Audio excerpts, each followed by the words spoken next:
You're listening to Rebel Spirituality with me, Sam Goldfinch. Here's the truth. Wisdom doesn't follow rules. So each week we're going to explore what it means to wake up your way so you can live a more peaceful, creative and inspired life no matter your circumstances. It's time to blaze your unique path to truth.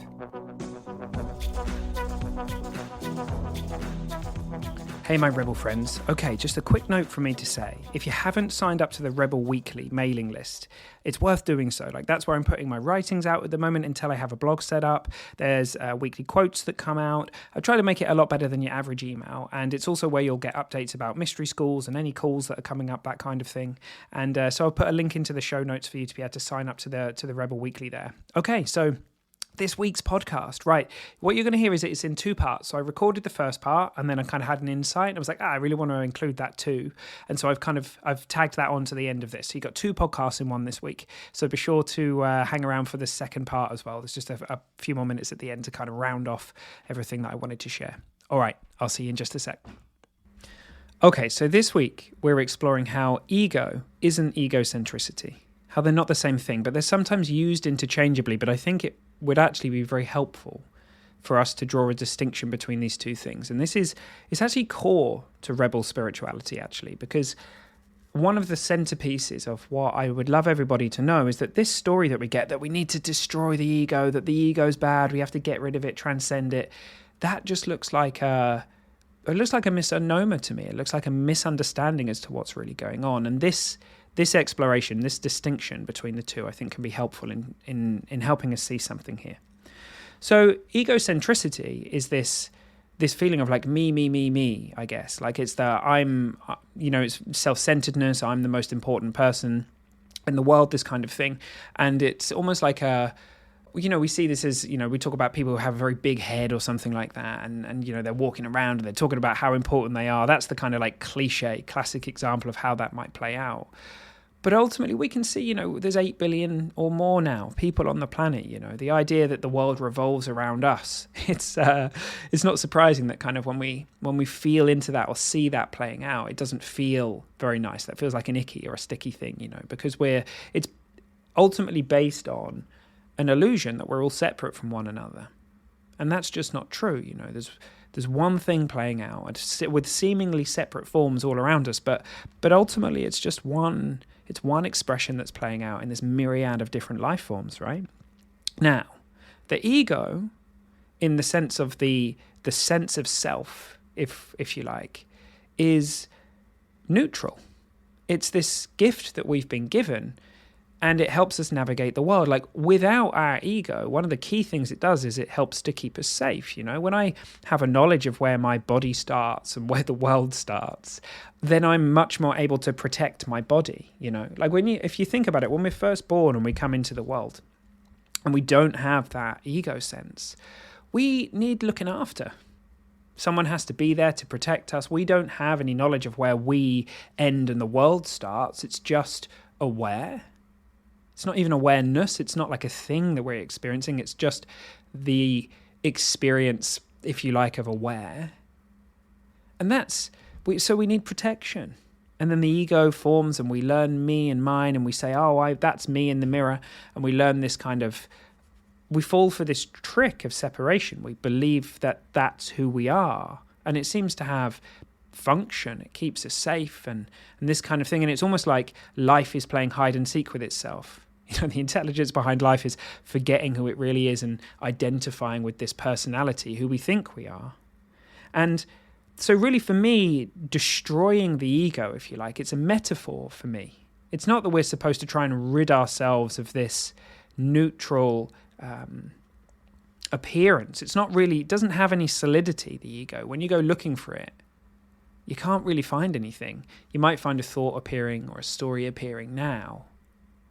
But where is this solid thing? We relate to it as if it's solid, as if Sam is this, almost like this dude that's hanging out and, calling all the shots and everything. But really, when we look at our experience, it's appearances that are appearing within us. And so destroying the ego for me is much more about realizing our nature before and beyond all that.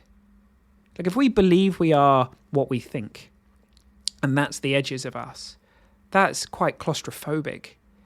Consciousness is wide and open and expansive. Like, it doesn't want to be contained in that way. So it has a feeling of claustrophobia to it. And it's based on an illusion, which is that we're separate, right? And so what we tend to do is we take all of our stories very seriously. We take our thinking very seriously.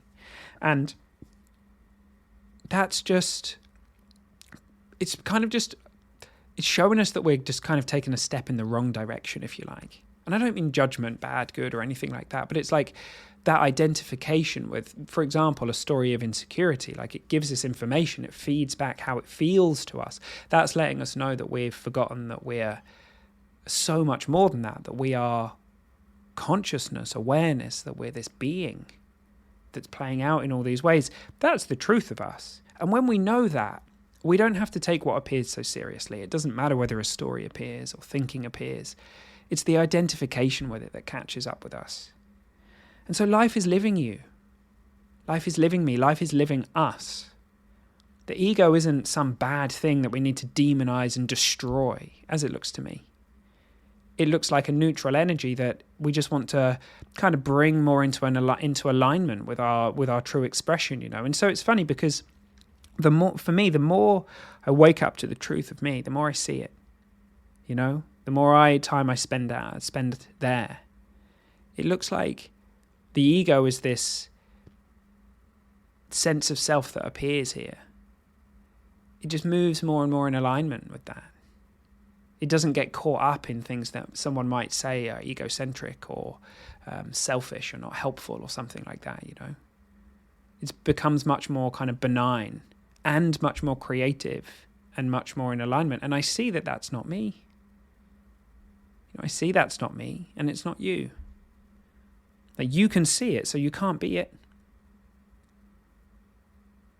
And so this distinction between egocentric and ego, and all this idea that we have that we're going to destroy the ego and it's going to disappear, and that we're going to be in this constant absolute state of ecstasy and bliss, and we'll never have anything human come up and everything.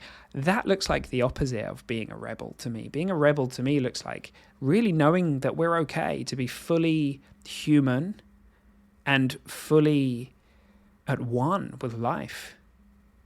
So there's someone I was listening to, and I'm not sure this book was ever released, but it was going to be called Fully Human, Fully Divine. I kind of really like that, whether it's fully at one with life, fully our true identity, and honouring this kind of relative appearance of self that seems to be appearing, which helps us navigate life and helps us have relationship and all these cool things it does. It's not bad.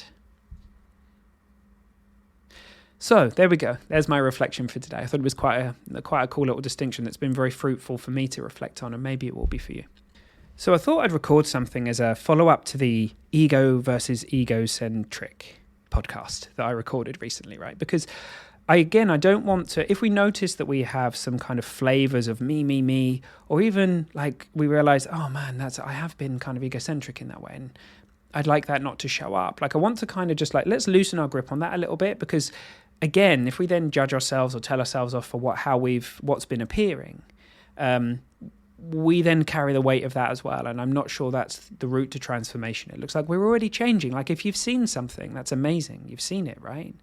And in a way, this flavor of kind of me, where we're kind of relating to everything through the world as if it's for us, is built in, Ultimately, it's kind of like this search for happiness that many people report, right? That they say, I'm seeking happiness. I want to experience joy.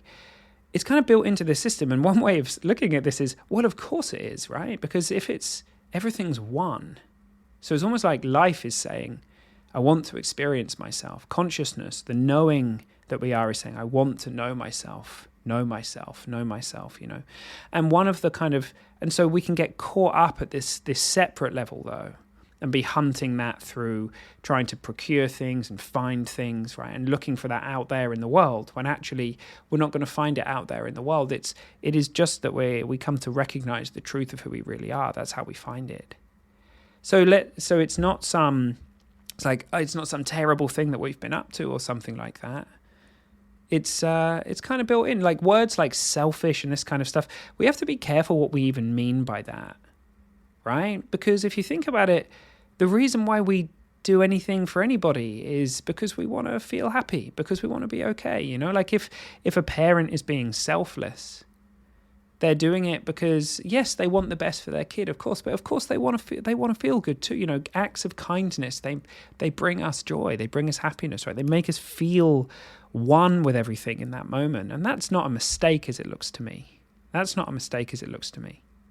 So it's just noticing how that plays out isn't wrong or anything like that. You know, if doing good things for other people made us feel bad, I don't think we'd be half as interested in it, right?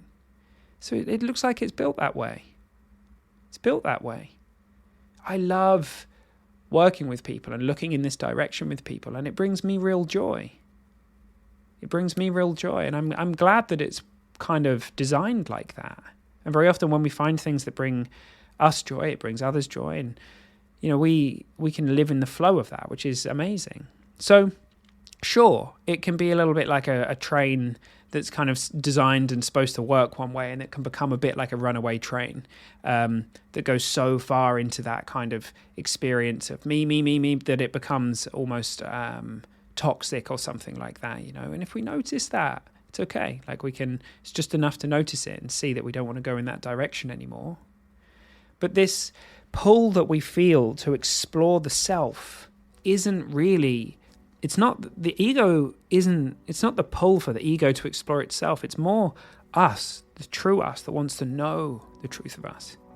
Life, God, consciousness wants to know itself. And so let's hold this lightly. And I just felt called to kind of record this as an extension to last week's podcast. All right, team. I hope you have a beautiful week. I'll see you soon.